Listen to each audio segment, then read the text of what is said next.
everyone, welcome back to another edition of Being Proud. My name is Dan, not joined by Reardon or Sam this week, but this week I am joined by the lovely AITA DAEMONES, the they them mayhem AITA. Thank you so much for joining us. How are you doing? Thank you for having me. I'm great, thank you. Excited to say the least. I think we are all feeling the world around us right now. It's very hot it's right Pride now. Month. We're all a bit giddy about it. Yeah, we can't wait for it. We're all giddy. The weather is very nice. So it's so good. We are trying to enjoy as much of it as we can. So just to start us off, what about wrestling do you think attracts queer people to it? Well, from my own experience, it was flamboyant. It was full of energy. It was hyperactive, and it caught my attention. It was one of the only things as a kid that made me sit down and be like, wow, look at that. For me, it was characters such as China, Lita. Yeah. Even for example, I had for a while an obsession with Kurt Angle. Anyone that had a larger than life personality, which I'll be openly honest, as a queer person, my personality is erratic. We'll say erratic. And I was like, wow, look at them. They're famous for being these wild people. And it brought me into it, and I've loved it since I want to say I was about 4. Yeah. No, I think that's a really good point.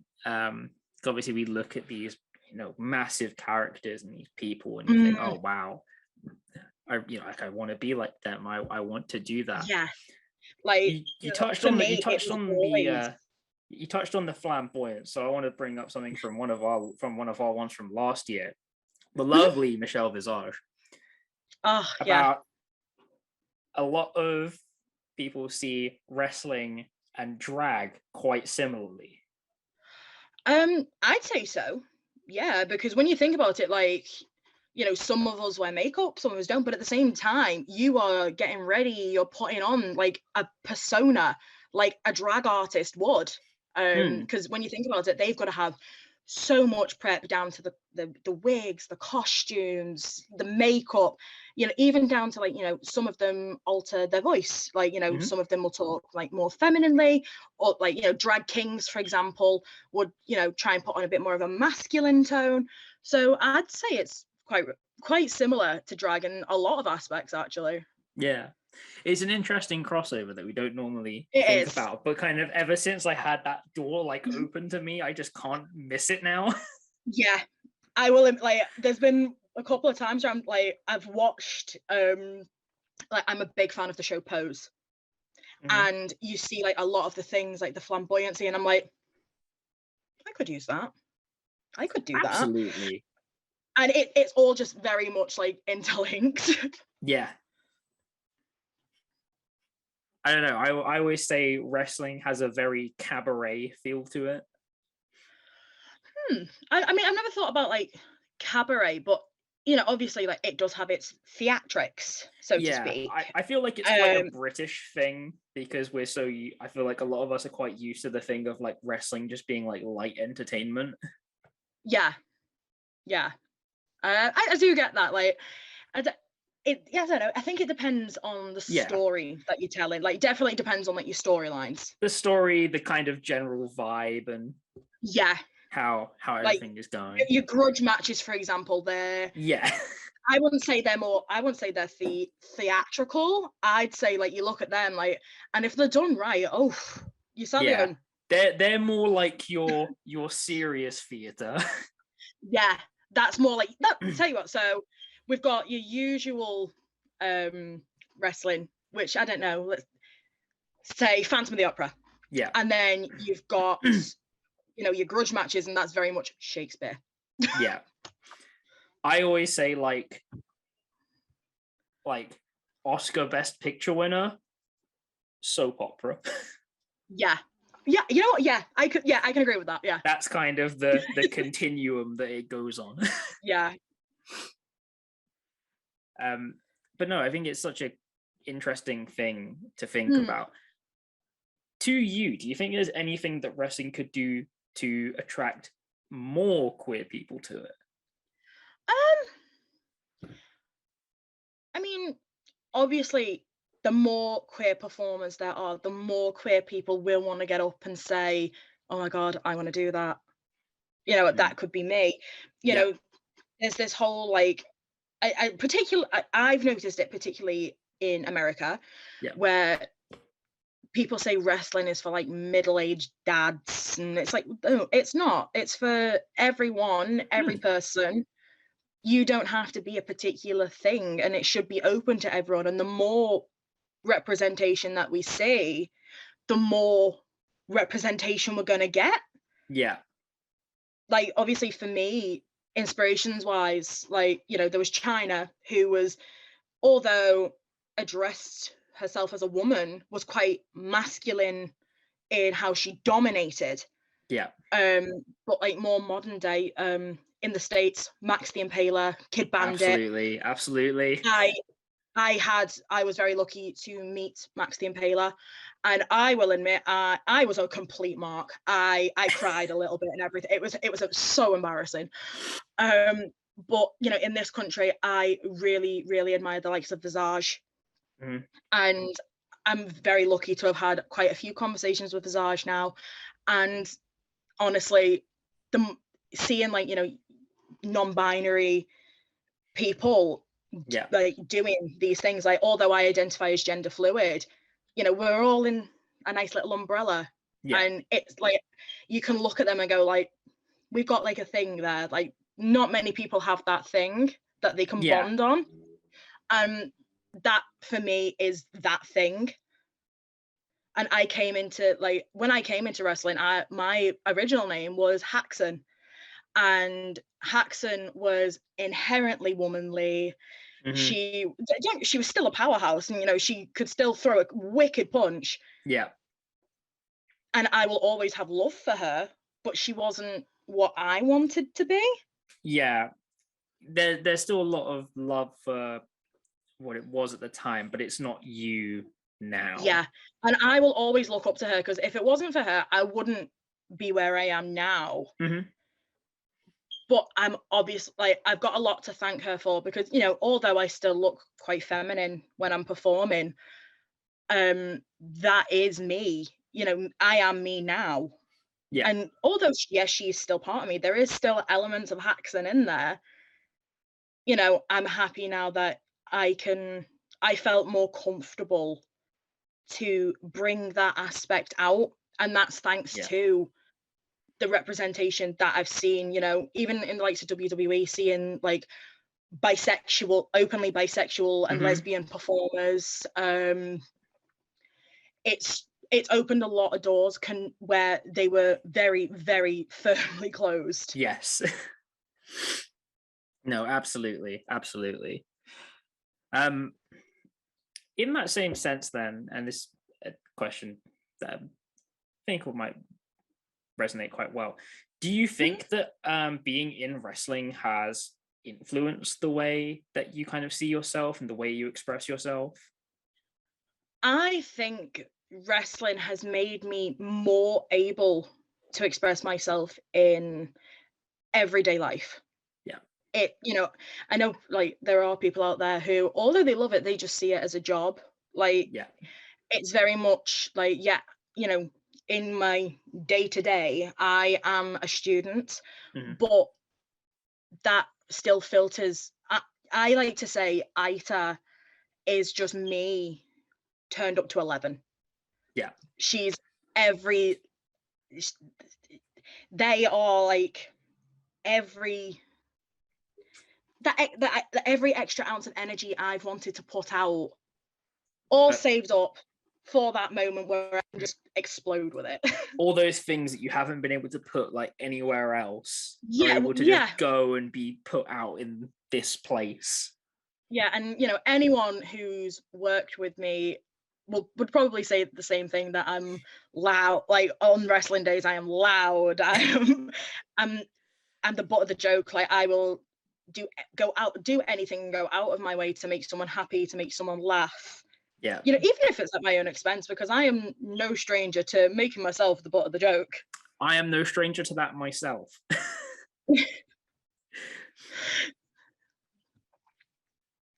No, I think that's so awesome though, that you have this platform and this place to be able to like express that real part of you, because I think in a lot of cases we often don't get that ability to express that part of ourselves. And in some aspects, I do think I'm lucky, because well, there seems to be like this whole thing that wrestlers shouldn't have an opinion on, things that are going on in the news, politics. And as I like to point out, we are wrestlers first, and we are also humans. We can have feelings, we can have opinions.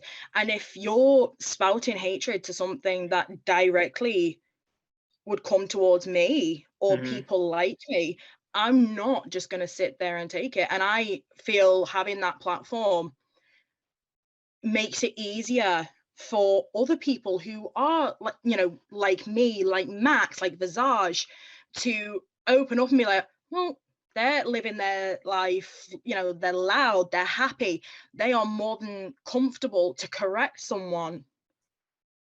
And I'm very much a believer in be the person you needed when you were young.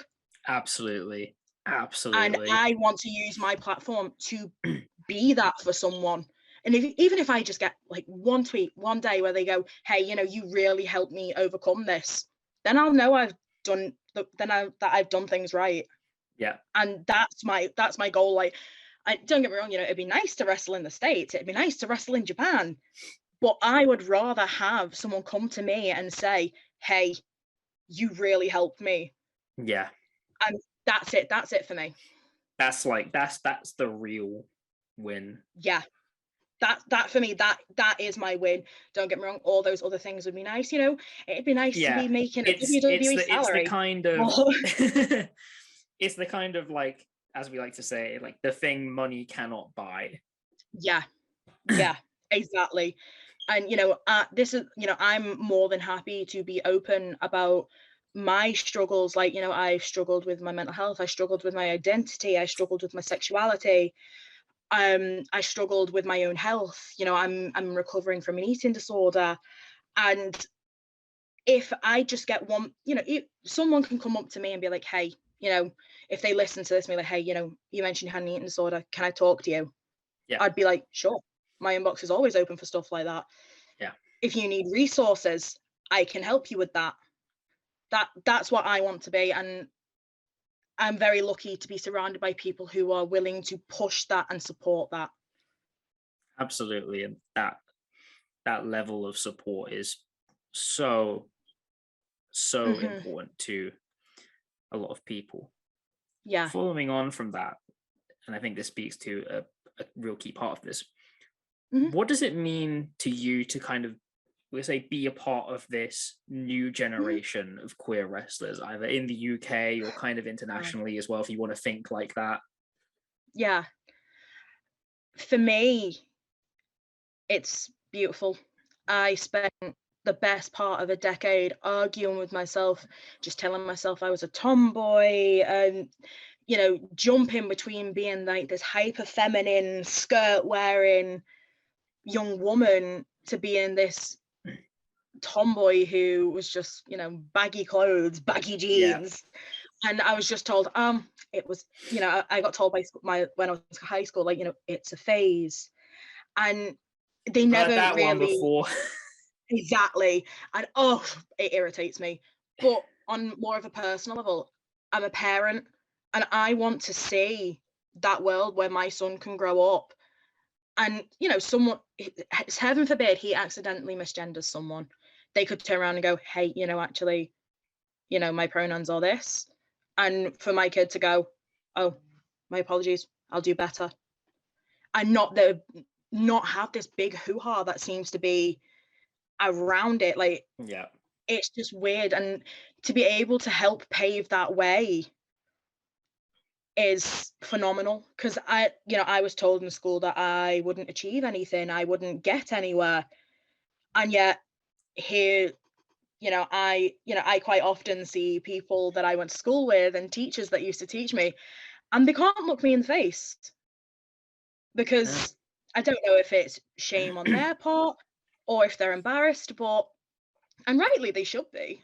I mean, Oh, don't get me wrong, absolutely. I forgive them.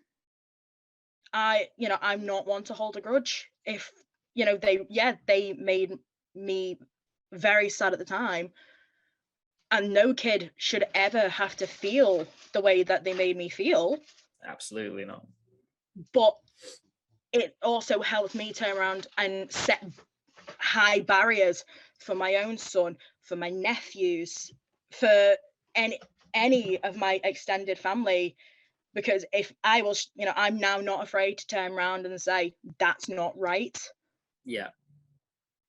And I feel being a queer person in such, even now, even though there is so many amazing women's wrestlers, oh my god, I have so many I could name that I adore, Oh yeah.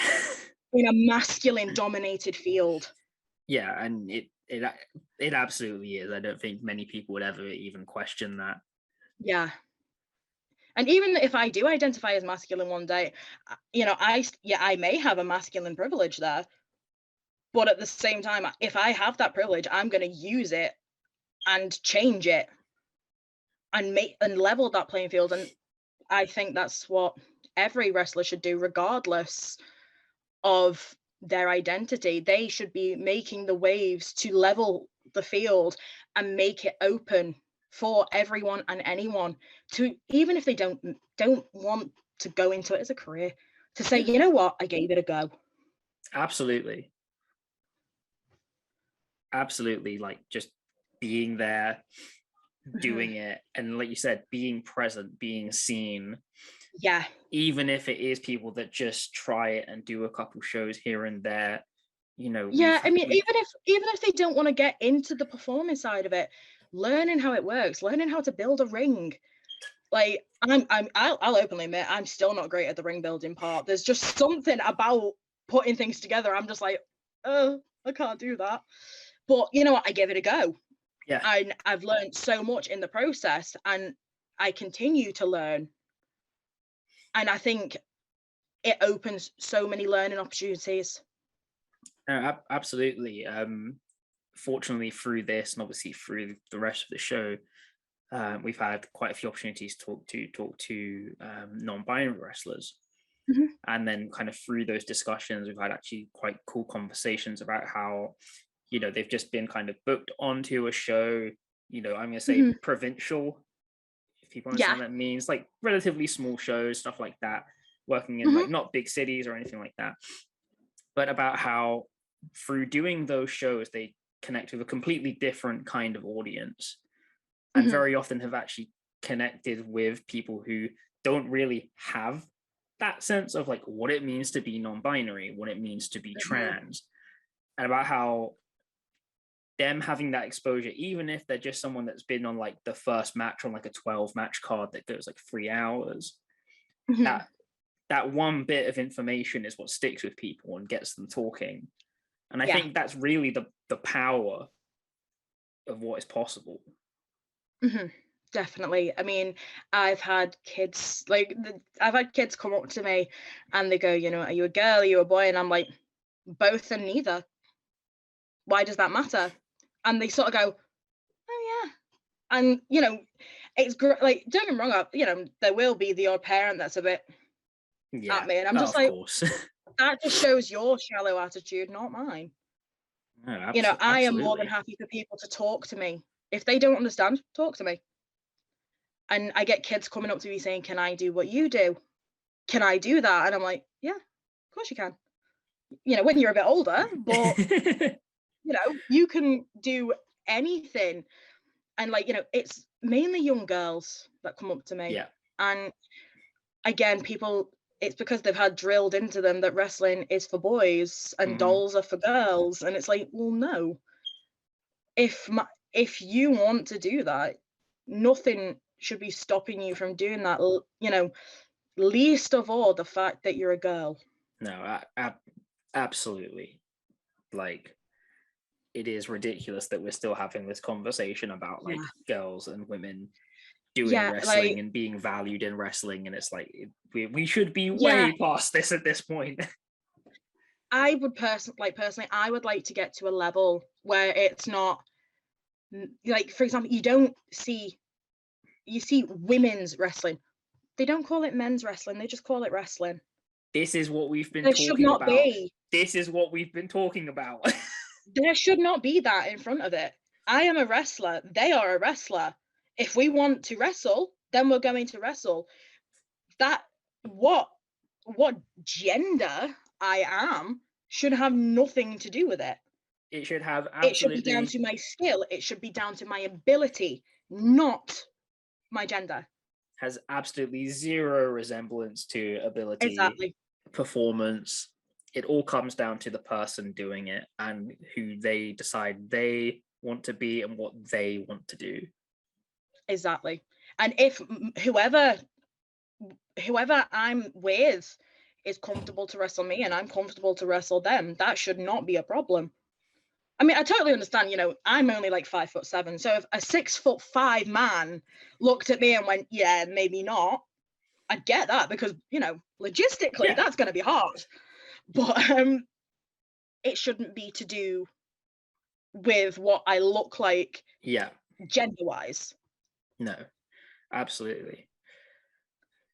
So then to jump into our last question, what would be your short words for any queer people out there that are looking to get into wrestling, or that you might want to inspire into wrestling? Do it. Straight up. Don't think about anyone else. Ignore them. They're not you. Nothing but you will stop yourself from doing it. And I, you know, it obviously, like, I trained from when I was about 18 up until I hit about 20. I stopped. I had my baby. And then I came back. And honestly, I didn't realize how much I missed it. And the only thing that stopped me continuing and pushing further earlier was me. And the only person that can stop them is them. And so overall, my advice would be, do it. Sod everyone else, just do it. Absolutely. Do it. Get involved. Find your way there somehow.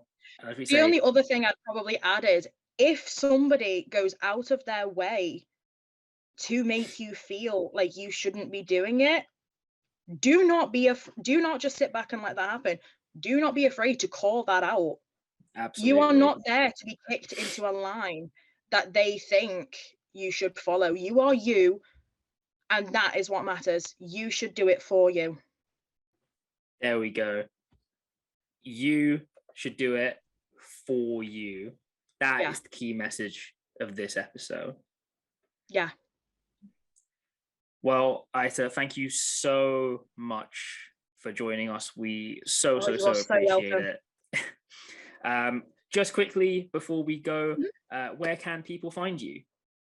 So my home promotion where I wrestle for is Paramount Pro Wrestling.